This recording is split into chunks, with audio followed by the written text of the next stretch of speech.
Iginiit ni Jude Asidre na walang pananagutan si dating House Speaker Martin Romualdez sa isyu ng umano'y anomalya sa flood control projects, batay umano sa ulat ng Independent Commission for Infrastructure o ICI. Ayon kay Asidre, malinaw sa dokumento ng ICI na walang natukoy na kasalanan o pananagutan laban kay Romualdez. Binanggit niya ang mismong nilalaman ng referral na pirmado ni Andres Reyes.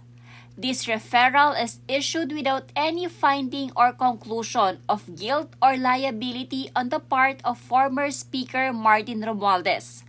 Giit ni Asidre, hindi ito interpretasyon kundi direktang pahayag ng komisyon. Gayunman, nananatiling palaisipan kung paanong nakuha ni Asidre ang naturang dokumento dahil hindi pa ito inilalabas sa publiko. Ang ulat ng ICI ay naipasa na sa Office of the Ombudsman para sa karagdagang pagsusuri. Samantala, pinabulaanan din ni Asidre ang mga paratang ito Bitiangco na may ilang mambabatas umano ang tumatanggap ng pondo at proyekto kapalit ng suporta sa impeachment complaints laban kay Vice Presidente Sara Duterte. Stop misleading the public. Ayon kay Asidre, walang basihan ang mga alegasyon at dapat umanong tigilan ang pagpapakalat ng maling impormasyon na maaaring makalito sa publiko.